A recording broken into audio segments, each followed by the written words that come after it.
Assalamualaikum warahmatullahi wabarakatuh. Selamat pagi Bapak Ibu. Perkenalkan, saya Fitria Khotijah, calon guru penggerak angkatan kelima. Dalam video ini saya ingin menampilkan video berbagi praktik baik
Assalamualaikum warahmatullahi wabarakatuh. Waalaikumsalam warahmatullahi wabarakatuh. Selamat pagi Bapak Ibu semua. Bapak Ibu mohon maaf mengambil waktunya. Di sini kami ingin berbagi praktik baik mengenai pembelajaran filosofi pendidikan Ki Hajar Dewantara dan budaya positif. Nah, ini untuk mendukung pembelajaran di kurikulum Merdeka. Nanti apabila ada Bapak Ibu yang ingin diskusi juga bisa. Nanti kita sharing bareng-bareng, okay? Kemudian untuk yang selanjutnya, nah ini misalnya Bapak Ibu di kelas mau biar anaknya agak rileks, mau diajak foto bareng juga bisa, biar ada kedekatan antara kita dengan anak-anak. Kemudian untuk yang pertama ini ada isi gagasan sesuai pemikiran Ki Hajar Dewantara, bahwasanya untuk Ki Hajar Dewantara itu membedakan antara pendidikan dan pengajaran. Nah, kemudian pendidikan dan pengajaran itu memahami arti dan tujuan pendidikan. Nah, apa isinya? Untuk pendidikan itu adalah tempat persemaian benih-benih kebudayaan dalam masyarakat. Sedangkan untuk pengajaran itu adalah prosesnya. Nah, jadi kita mulai membedakan antara pendidikan dan pengajaran. Untuk pendidikan itu adalah tempatnya, sedangkan pengajaran itu prosesnya. Nah, di dalam kurikulum Merdeka ini, memang untuk kurikulum Merdeka sedang digalak-galakkan filosofi pendidikan yang dianut oleh Ki Hajar Dewantara atau yang dikemukakan oleh Ki Hajar Dewantara. Untuk di negara lain itu sudah dilaksanakan seperti di Finlandia. Jadi Finlandia itu menganut sistem pendidikan dari Ki Hajar Dewantara. Kemudian untuk tujuan pendidikannya, di sini bahwasanya untuk tujuan pendidikan itu menuntun. Jadi biasanya kan mungkin kalau dari kita bahwasanya untuk pendidikan itu adalah memberikan materi, iya apa tidak? Ya. Nah, namun di sini kita itu sebagai fasilitator saja. Di dalam kelas itu kita sebagai fasilitator. Jadi mungkin ini lanjutannya seperti kurikulum 2013 kemarin. Kalau 2013 kemarin kan student of center. Nah, tapi di sini untuk peran gurunya itu lebih ditekankan kita menuntun apa yang ada di dalam diri anak. Misalnya potensi anak itu kan berbeda-beda. Ada yang suka belajarnya dengan cara mendengarkan. Ada yang suka belajarnya dengan membaca. Ada yang suka belajarnya mengambil studi kasus langsung. Misalnya tentang pembelajaran sampah misalnya. Nah, anak itu kalau misalnya belum melihat sampah itu belum puas. Nah, kemudian anak itu melihat apa yang ada di dalamnya secara langsung. Dan kemudian untuk sistem yang ketiga yaitu kinestetik. Misalnya dalam pemilihan ketua kelas, anak terlibat secara langsung dan praktik langsung pembelajaran. Nah, jadi kita di sini adalah menuntun segala potensi kodrat alam dan kodrat zamannya anak. Kodrat alam itu adalah potensi yang ada di dalam diri anak, sedangkan kodrat zaman itu adalah potensi yang terus berkembang di dalam kehidupan. Jadi terus menerus. Kemudian yang selanjutnya tujuannya bahwasanya di sini anak itu juga mengerti bahwasanya dia itu hidup tidak untuk sendiri, tidak sebagai anggota individu, tapi juga sebagai anggota masyarakat. Nah, di sini pentingnya itu adalah mengaitkan pembelajaran dengan kehidupan yang ada. Misalnya di pembelajaran PPKN, apa arti pentingnya kerjasama misalnya. Nah, itu anak langsung mengkaitkannya dengan kehidupan langsung. Misalnya melaksanakan piket secara langsung di dalam kelas dan sebagainya.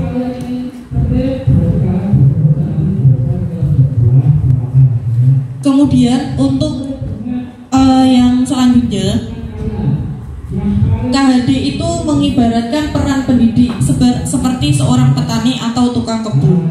Jadi anak itu sudah mempunyai potensi. Nah, kalau misalnya Bapak Ibu guru itu menuntun potensi tadi, maka anak akan menjadi berkembang sesuai dengan yang diharapkan oleh anak. Dan sebagai guru mengarahkan dan menuntun potensi yang ada. Kemudian untuk penerapan pemikiran KHD, yang pertama, saya di sini mengambil contoh penyusunan RPP yang sesuai dengan kebutuhan siswa. Saya ambil itu bagian inti pembelajaran. mungkin nanti kita akan mengenal yang namanya diferensiasi konten, diferensiasi proses, dan diferensiasi produk. Nah, nanti untuk tujuan akhir di pembelajaran kurikulum merdeka itu sebagai guru bisa memetakan pembelajaran diferensiasi.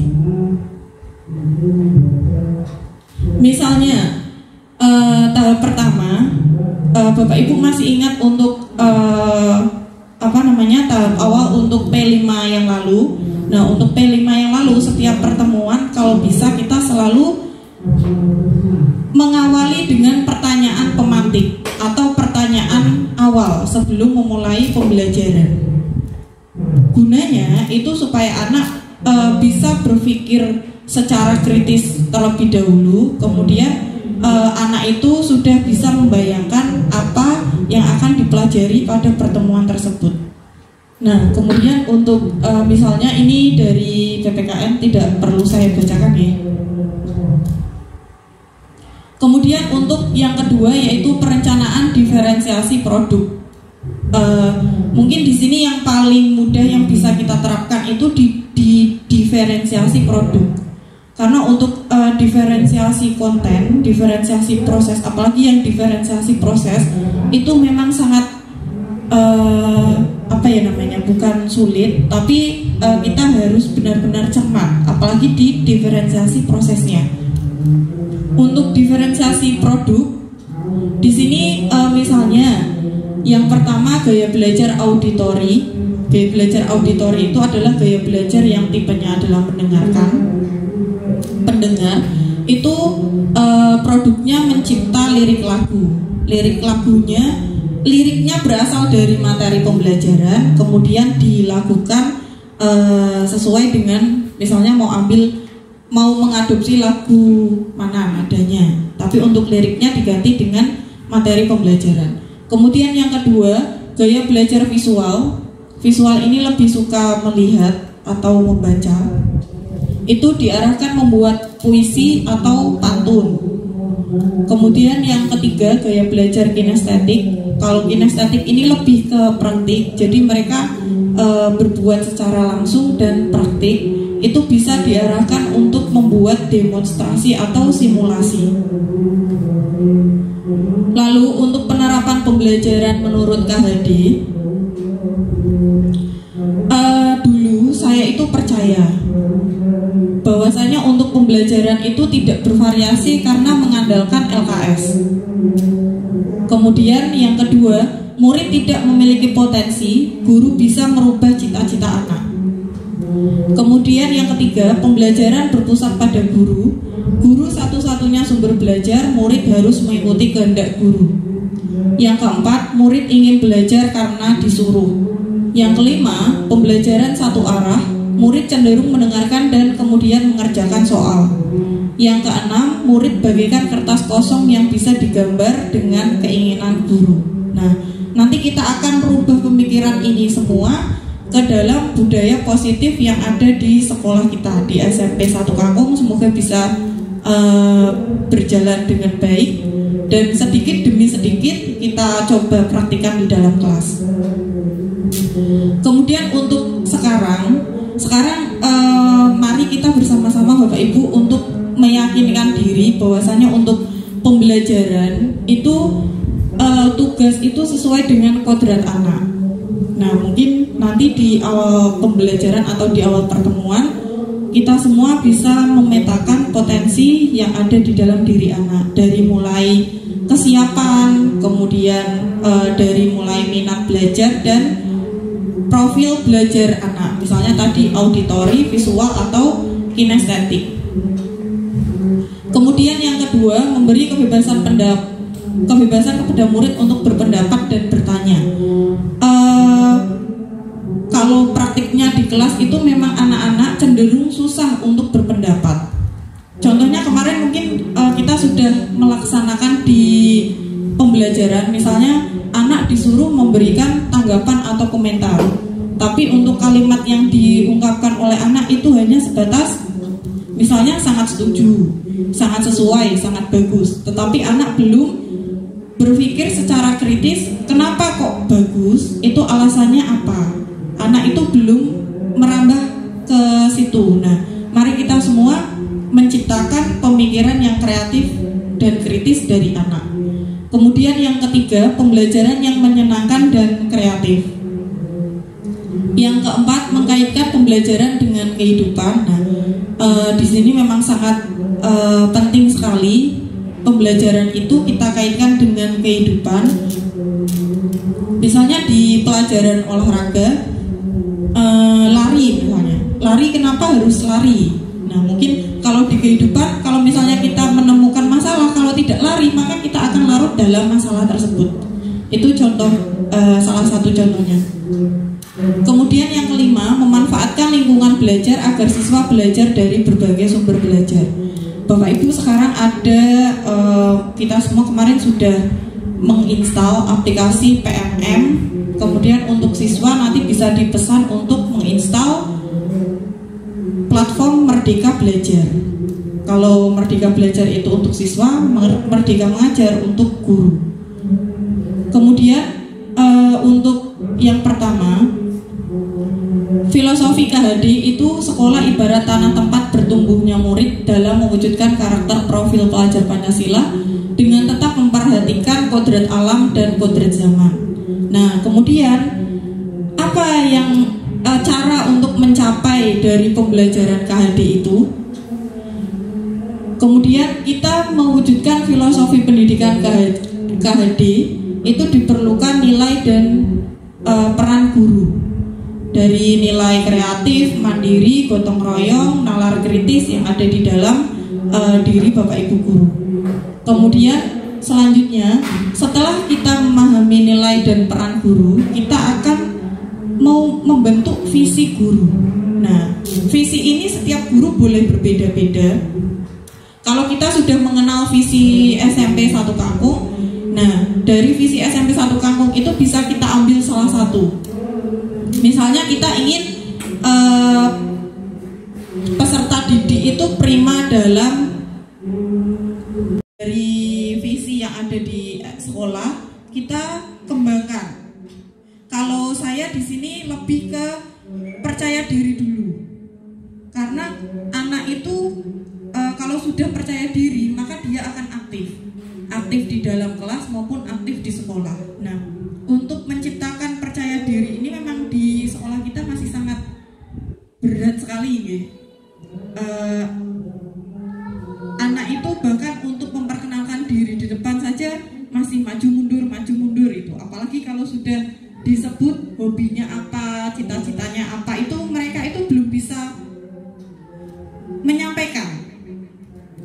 Bahkan untuk ditanya nanti kamu besar mau kerja apa, itu mereka juga belum punya angan-angan sampai situ. Nah, mari kita gali dari sekarang. Kemudian selanjutnya dari visi tadi kita mengembangkannya di segitiga restitusi. Nah, ini masuk di dalam budaya sekolah. Di mana segitiga restitusi ini yang pertama tahapnya itu bahwasanya ketika anak melakukan sesuatu, apalagi sesuatu yang misalnya di kelas mencontek. Nah, kita sebaiknya sebagai guru itu menyelesaikannya dengan segitiga restitusi. Yang pertama, kita harus menstabilkan emosi anak dulu. Kalau misalnya di dalam kelas dia kedapatan mencontek, kemudian kita langsung menegurnya, kamu kenapa mencontek? Nah, itu akan membuat mental anak itu semakin turun. Nah, caranya dari perbuatan yang tadi kita stabilkan emosi anak dulu. Misalnya untuk menegurnya tidak langsung di dalam kelas, tapi kita beri catatan dulu. Kemudian nanti kita lakukan diskusi dengan anak secara tatap muka berdua, atau memberikan pertanyaan-pertanyaan yang memancing mengapa anak mencontek. Misalnya alasan kenapa anak mencontek itu. Kemudian yang kedua yaitu adalah validasi tindakan yang salah. Nah, kalau tadi anak misalnya mencontek karena tidak belajar, Berarti di situ validasi tindakan yang salah itu adalah anak disuruh mengungkapkan cara supaya kamu belajar itu bagaimana caranya. Misalnya belajarnya harus dengan teman, belajarnya harus coret-coret di kertas dulu, belajarnya harus misalnya tidur dulu terus tengah malam harus belajar. Itu nanti anak mencari solusinya yang cocok dengan dia. Kemudian yang ketiga adalah keyakinan. Jadi kita menumbuhkan keyakinan di dalam diri anak. Kalau misalnya dia sudah belajar, tetapi misalnya nilainya kok masih kurang bagus, berarti bagaimana caranya menumbuhkan supaya anak itu tidak minder dengan nilai yang ada. Kemudian yang terpenting di situ adalah nilai kejujuran. Itu kalau misalnya salah satunya mencontek. Kemudian budaya positif ini bisa kita sebut dengan disiplin positif juga, Bapak Ibu. Nah, untuk disiplin positif ini yang pertama ada teori kontrol atau teori pilihan dari William Glasser. Nah, yang pertama bahwasanya di sini kita itu tidak bisa mengontrol orang lain, tetapi pasti kita bisa mengontrol diri sendiri. Tapi justru itu yang berat, bagaimana caranya menumbuhkan motivasi di dalam diri sendiri. Kemudian yang selanjutnya, semua perilaku memiliki tujuan. Nah, Bapak Ibu di sini untuk disiplin positif itu kita mulai dari menghilangkan yang namanya hukuman, tetapi hukuman itu bisa kita ganti dengan kata konsekuensi. Kalau konsekuensi itu berarti lebih sesuai dengan kesalahannya. Misalnya dia di kelas, misalnya yang sering terjadi sekarang, melepas sepatu ketika pembelajaran di kelas. Nah, konsekuensi yang cocok apa misalnya? Kalau misalnya anak kok melepas sepatu di dalam kelas saat pembelajaran. Kemudian selanjutnya yang kedua itu kita menghindari adanya imbalan atau hadiah. Karena di satu sisi anak yang mendapatkan imbalan pasti akan senang, tetapi anak yang tidak mendapat imbalan itu pasti akan merasa minder, sedih, atau murung, atau justru semangatnya justru tidak terbentuk. Kemudian yang ketiga itu adalah menghargai diri sendiri.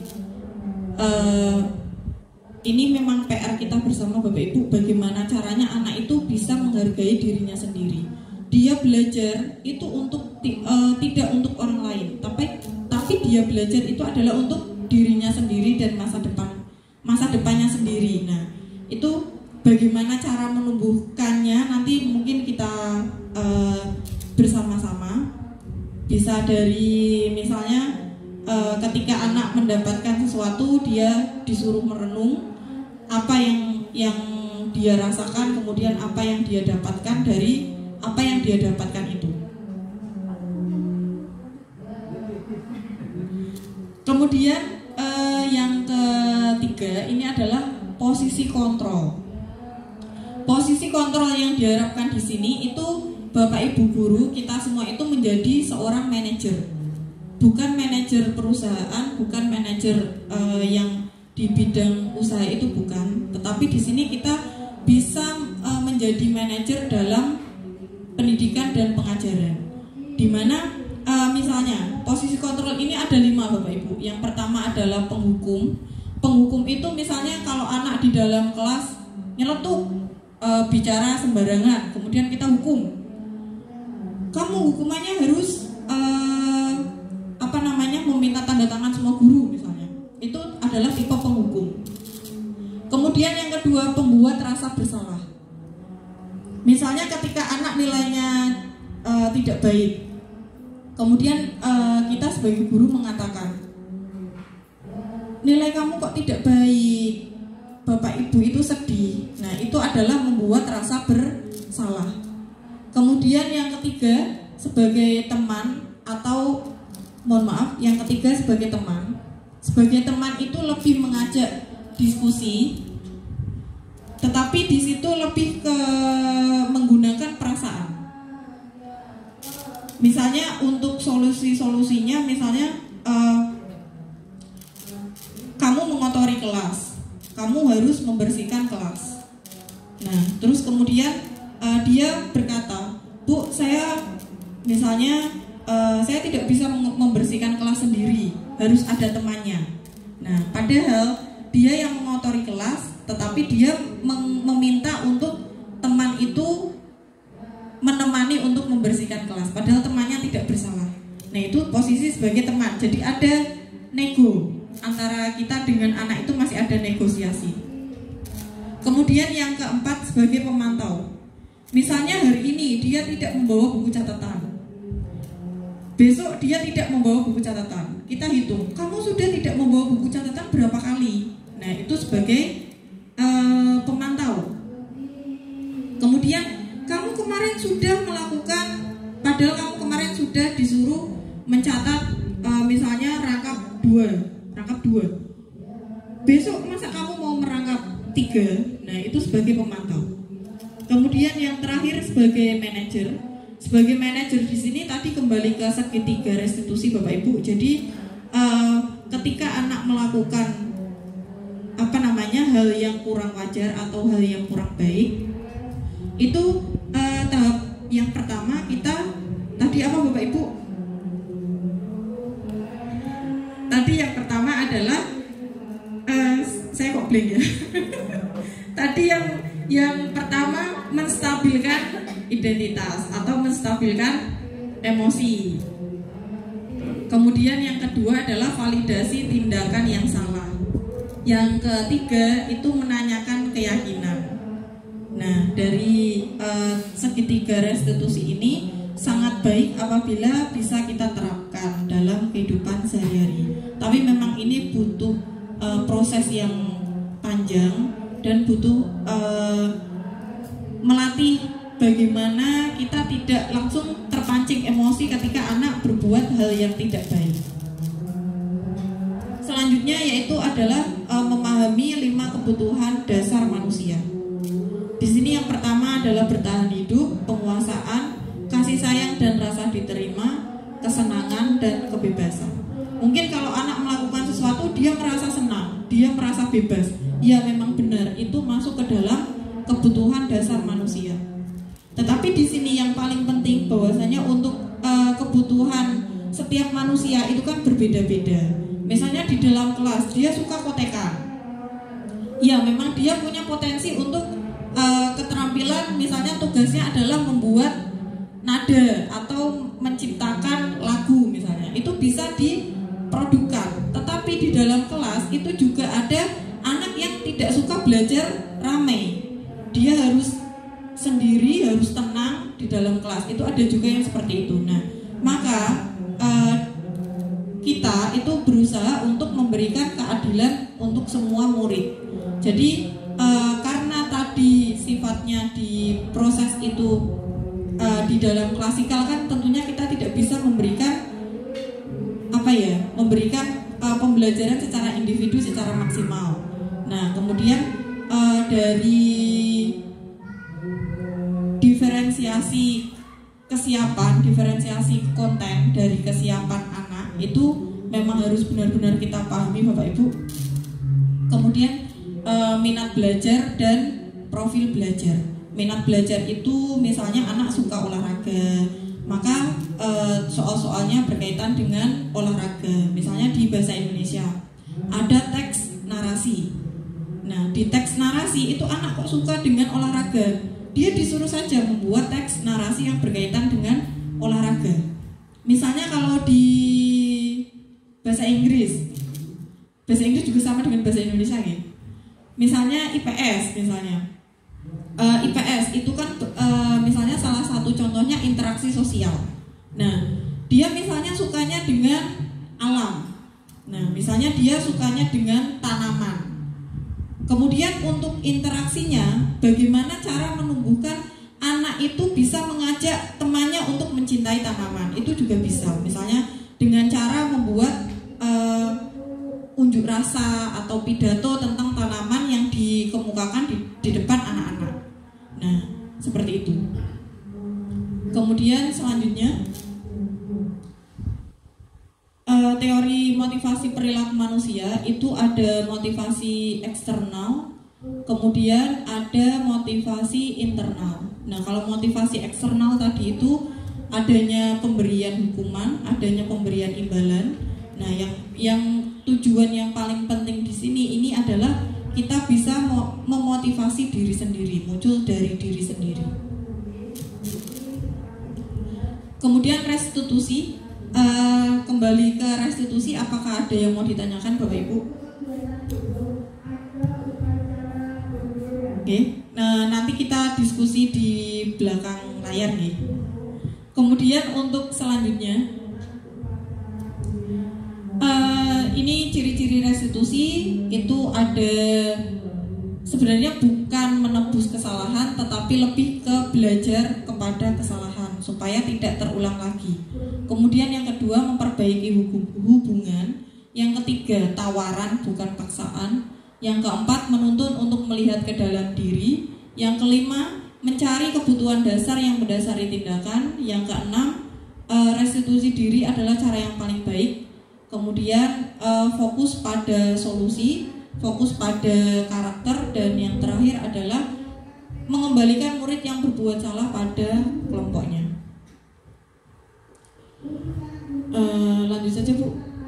Kemudian untuk ini Bapak Ibu, jadi mulai dari sekarang kita mengganti adanya hukuman itu menjadi konsekuensi. Nah, supaya konsekuensi itu tidak timbul, misalnya anak tidak melakukan sesuatu yang di luar kewajaran, dan supaya kita nanti saat memberikan konsekuensi itu anak sudah bisa membacanya, itu maka tahapannya yang pertama kita membuat peraturan kelas dulu.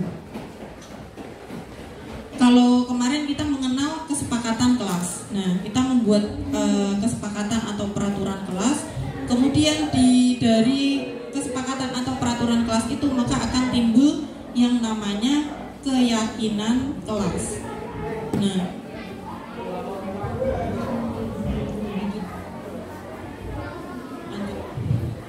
Nah ini Bapak Ibu, jadi dari peraturan kelas nanti akan berkembang menjadi keyakinan kelas, kemudian akan lebih dalam lagi menjadi lingkungan positif dan akan membudaya di sekolah kita sehingga menjadi budaya positif. Contoh dari kesepakatan kelas. Nah, mari kita bedakan apa kesepakatan kelas dan keyakinan kelas. Misalnya kesepakatan kelas, datang tepat waktu, mengucapkan salam. Contoh dari keyakinan kelas, kami belajar dengan bahagia dan semangat. Jadi kesepakatan dan keyakinan kelas itu, kalau kesepakatan itu lebih ke kata operasional atau kata kerja langsung. Tapi kalau untuk keyakinan kelas di sini adalah menimbulkan, kalau kita membaca itu maka ya harus seperti ini. Jadi kita punya rasa yang lebih. Itu kalau keyakinan kelas. Misalnya kami aktif, berani dan kreatif. Beda dengan aktif dalam pembelajaran. Jadi kalau keyakinan itu lebih timbul dari diri anak. Kemudian praktik baik membuat kenyamanan di kelas. Kenyamanan di kelas itu kondisi di mana merasa diri kita dihargai, merasa aman, senang, dan tidak ada beban. Lanjut.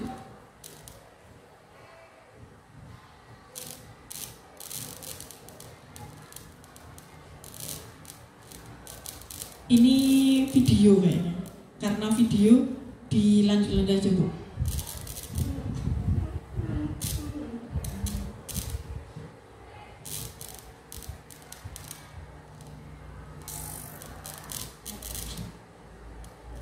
Iya. Nggak mau ya?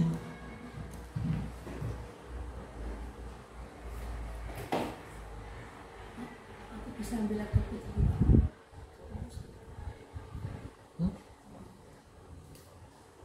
keyakinan kelas ini merupakan sesuatu yang dapat diterapkan di lingkungan kelas tersebut. Pembuatan keyakinan melibatkan semua warga kelas melalui kegiatan curah pendapat. Keyakinan kelas ditinjau kembali dari waktu ke waktu. Kalau keyakinan kelas ini misalnya kita lakukan tinjau ulang, evaluasi misalnya 1 bulan sekali, itu juga bisa. Dari tinjauan kalimat, dari tinjauan keyakinan, apabila mau dilakukan perubahan juga bisa nih Bapak Ibu. Jadi menyesuaikan. Kemudian untuk perubahan yang terjadi dalam menciptakan budaya positif. Di sini yang pertama adalah merubah peraturan menjadi keyakinan kelas. Yang kedua, mengganti hukuman menjadi konsekuensi. Yang ketiga, menyelesaikan masalah dengan segitiga restitusi. Yang keempat, menstabilkan emosi anak dengan pertanyaan yang positif. Kemudian yang kelima, melakukan validasi tindakan yang salah. Dan yang keenam, keyakinan anak, motivasi dari diri sendiri. Nah, Bapak Ibu, jadi untuk budaya positif ini kita mulai dengan memahami filosofi pendidikan dari Bapak Ki Hajar Dewantoro. Bahwasanya sekali lagi sebagai seorang guru kita harus mampu menuntun dan memberikan arahan. Bukan anak itu sudah mempunyai potensi dari dirinya sendiri. Kemudian kita mengembangkan apa yang ada di dalam diri anak. Misalnya anak itu kok suka berbicara. Nah, untuk apa yang akan kita lakukan ke dalam anak yang suka berbicara? Nah, misalnya di dalam diferensiasi proses ketika pembelajaran, dia disuruh mempresentasikan apa yang ada di pikirannya. Misalnya kita tadi dari pertanyaan pemantik, itu yang anak tersebut disuruh maju ke depan.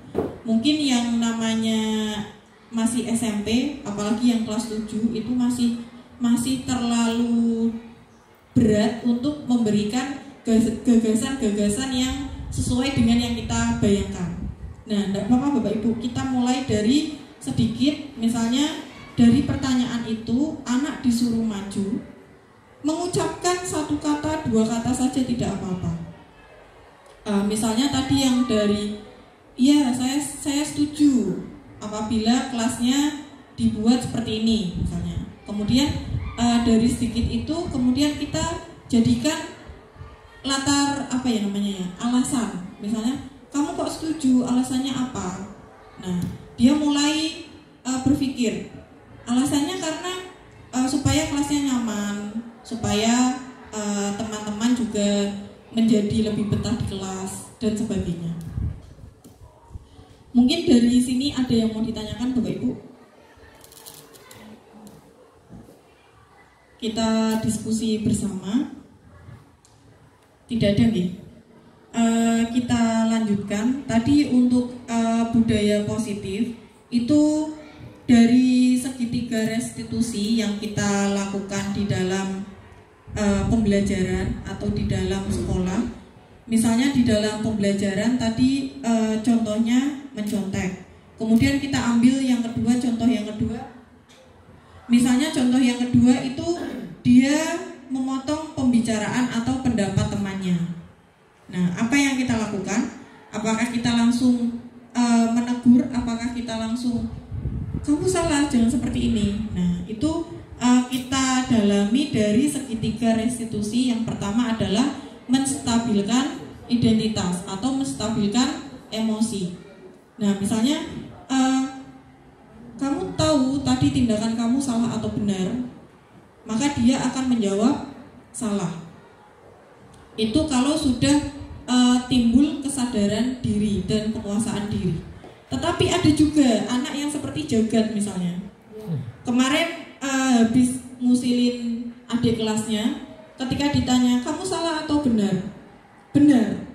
Nah, itu bagaimana cara kita untuk menstabilkan identitas anak yang seperti itu supaya dia bisa merasa di dalam dirinya itu salah. Kita misalnya pancing, misalnya ketika kamu menyakiti temanmu, terus ketika ada orang yang menyakiti ibumu, apakah kamu juga akan senang? Nah, kita menyentuh hatinya dengan orang-orang yang ada di dekatnya misalnya. Kemudian pertanyaan lagi misalnya, ketika kamu mendapat musibah, apakah kamu akan senang? Seperti itu. Jadi dikaitkan dengan perasaan yang ada di dalam dirinya. Mungkin kita awali bahwasanya untuk nanti dia itu lagi, lah ibu kok mendoakan saya supaya dapat musibah gitu lagi ya Kak. Kalau joget kan seperti itu. Nah, kita memberikan pengertian dulu. Di sini Bapak Ibu tidak mendoakan kamu, tetapi Bapak Ibu di sini adalah supaya kamu bisa merasakan apa yang dirasakan orang lain. Diawali dengan sebuah motivasi terlebih dahulu seperti itu, supaya dia kena dulu. Kemudian yang selanjutnya adalah validasi tindakan yang salah. Nah, kalau tadi dia sudah merasa bahwasannya dia salah, kemudian kita melakukan validasi itu, bagaimana caranya anak dari tindakan salah itu bisa mencari alternatif atau solusi yang dia munculkan sendiri. Misalnya kamu membuat adik kelas nangis. Nah, kemudian kamu merasa bersalah. Dari merasa bersalah itu, apa yang akan kamu lakukan untuk memperbaiki?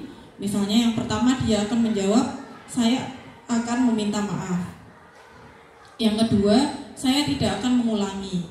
Kemudian yang ketiga, misalnya saya akan menghargai. Yang keempat, saya akan menjaga perasaan teman, misalnya seperti itu. Kemudian langkah yang terakhir itu adalah memberikan keyakinan atau meyakinkan apa yang ada di dalam diri anak. Kalau misalnya tadi anak sudah bisa menceritakan validasi tindakan yang salahnya, berarti di sini anak itu nanti dibimbing atau diberikan tuntunan untuk tidak melakukan hal tersebut. Misalnya dia akan meminta maaf. Nah, caranya bagaimana meminta maafnya? Apakah langsung berjabat tangan ataukah menulis surat? Karena kan setiap anak mungkin untuk meminta maaf juga sulit. Tidak mau langsung berjabat tangan, tapi bisa saja dengan cara yang lain. Misalnya dengan membuat video, misalnya dikirimkan ke anak yang disakiti tadi. Kemudian membuat tulisan. Kemudian yang keempat misalnya membuat gambar orang yang berjabat tangan dan sebagainya. Jadi cara-cara yang Bapak Ibu, cara-cara yang bisa kita komunikasikan dengan anak dan anak itu bisa melakukannya dengan setulus hati. Nah, kemudian untuk tadi Bapak Ibu, kenapa kok tidak ada hukuman? Di sini kalau saya mengambil simpulan, kalau hukuman itu biasanya apa yang dilakukan anak, hukumannya tidak sesuai dengan apa yang dilakukan anak. Misalnya hukuman anak tidak membawa buku catatan, tetapi hukumannya misalnya anak keluar kelas, tidak perlu mengikuti pelajaran, kamu membaca saja materi. Nah, itu kira-kira nyambung enggak hukuman seperti itu? Boten nggih. Jadi kalau saya menganalogikan, kalau hukuman itu biasanya hukumannya ya tidak sesuai dengan perbuatannya. Sehingga dari kata hukuman itu kita ganti dengan kata konsekuensi. Karena kalau konsekuensi di sini lebih mengena tanggung jawab yang akan dilakukan oleh anak atas kesalahannya. Misalnya tadi anak tidak membawa buku catatan. Hukumannya apa? Misalnya dia disuruh membuat ringkasan, kemudian dari ringkasan itu kemudian dikumpulkan, kemudian dinilai dan sebagainya. Jadi konsekuensi yang sesuai dengan perbuatannya. Kemudian tadi tidak ada penghargaan atau tidak ada imbalan. Nah, karena tadi untuk pembelajaran itu sesuai dengan potensi yang anak miliki. Setiap anak itu memiliki potensi yang berbeda-beda. Misalnya kita memberikan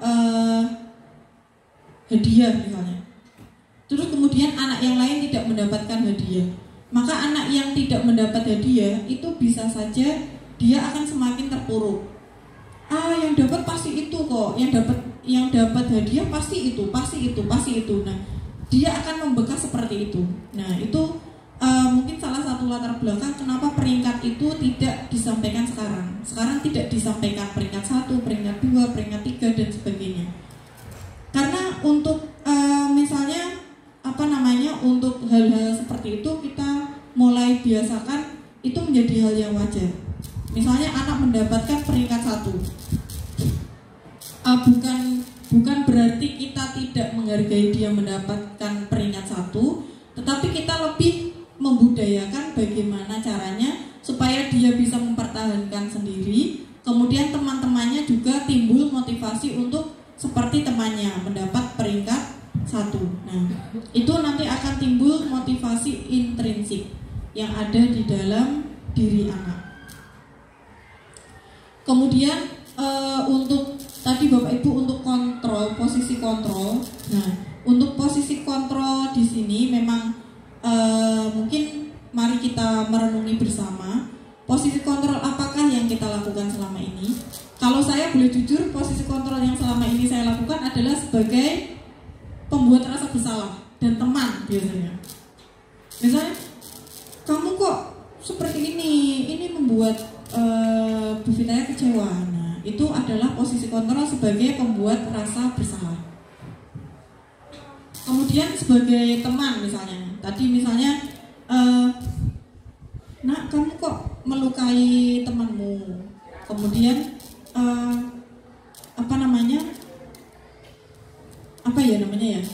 kamu memberikan apa yang kamu berikan untuk temanmu supaya temanmu bisa memaafkan kamu. Nah, itu sebagai teman. Berarti ada sebuah negosiasi dan sebuah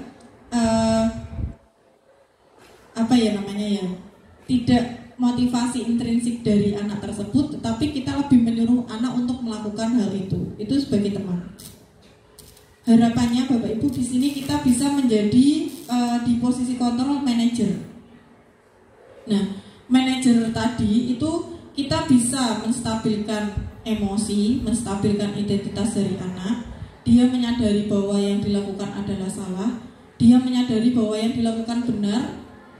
Itu yang tahap yang pertama. Yang kedua adalah bagaimana atau langkah-langkah supaya hal itu tidak terjadi. Hal yang tidak baik tidak terjadi. Hal yang baik akan semakin meningkat. Kemudian yang terakhir yaitu adalah menanyakan keyakinan. Bagaimana cara mempertahankan atau bisa jadi bagaimana cara mengajak temannya supaya bisa timbul motivasi untuk belajar yang tinggi. Contoh yang paling dekat dengan kita itu misalnya membuat anak percaya diri di kelas. Membuat anak percaya diri di kelas ini Bapak Ibu untuk di SMP satu kampung itu memang anak sangat sulit untuk percaya terhadap diri sendiri. Nah, kemudian bagaimana caranya supaya anak itu bisa percaya diri? Mungkin dari kita menanyakan, kamu tidak percaya diri kenapa? Mungkin dulu pernah maju ke depan, kemudian disorai, kemudian dipoyoi, atau bahkan diintimidasi. Kamu waduhnya pintar kok maju ke depan terus. Nah, bisa jadi seperti itu, sehingga dia tidak mau maju ke depan misalnya. Jadi timbul rasa tidak percaya diri dari anak, dari pengaruh lingkungan atau dari pengaruh temannya. Kemudian selanjutnya untuk yang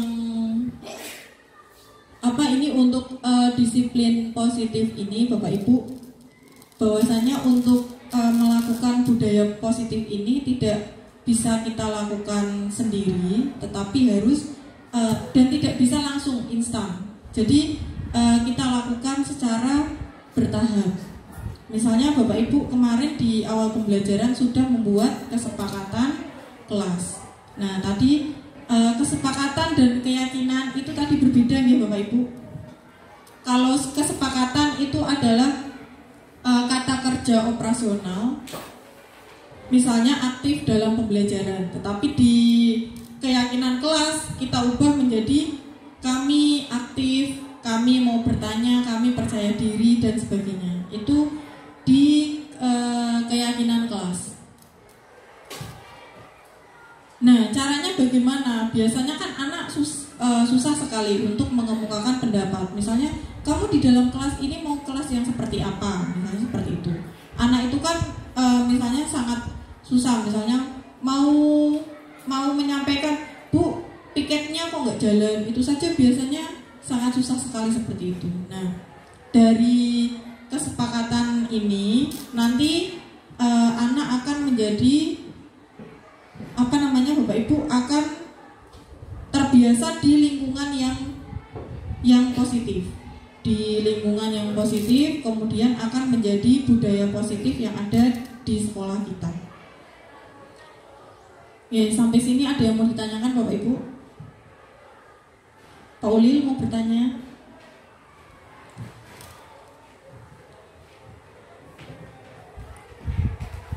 Pak Din mau bertanya Pak Din? Ya, kalau misalnya tidak ada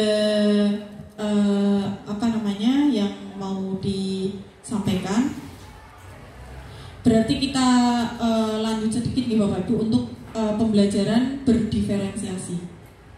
Nah, kalau tadi untuk budaya positif, ketika kelas atau ketika kita semua bisa melakukan budaya positif, nanti kita akan bertahap ke dalam pembelajaran diferensiasi. Yang paling mudah itu yang bisa dilaksanakan adalah diferensiasi produk dulu. Kita bertahap. Misalnya di produknya dulu. Anak yang suka auditori, nah, ketika kita sudah mengetahui gaya belajar atau minat belajar anak, itu maka kita sudah melakukan diferensiasi konten Bapak Ibu. Jadi diferensiasi konten itu ada kesiapan belajar, ada minat dan ada gaya belajar. Nah, jadi ketika kita sudah bisa memetakan, maka kita sudah melaksanakan yang namanya diferensiasi konten. Kemudian dari kesiapan tersebut dijabarkan ke dalam produk. Tadi produknya bisa berbeda-beda setiap anak. Misalnya di gaya belajar auditori itu adalah membuat menciptakan lirik, atau yang suka kotekan bisa disuruh untuk membuat lagu atau membuat instrumen kelasnya, membuat slogan kelasnya, itu juga bisa. Kemudian gaya belajar visual di sini lebih diarahkan untuk menulis apa yang dia pahami.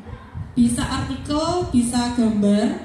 Ini juga masuk di visual. Jadi visual itu bisa gambar, bisa artikel, kemudian bisa pantun, bisa puisi.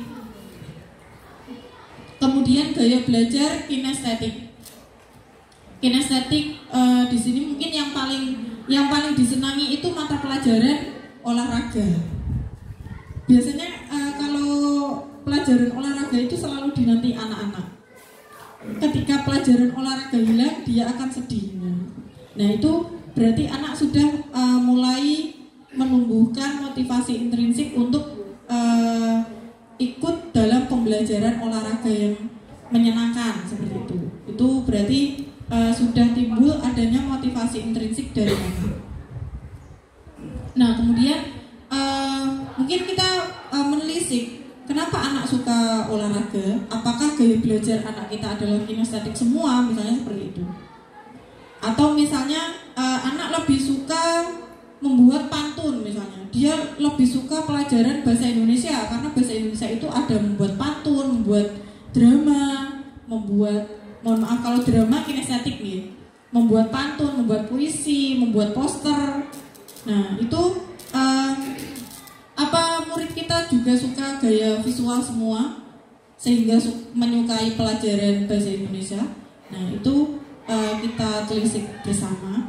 Kemudian bagaimana caranya supaya materi tetap tersampaikan dengan baik.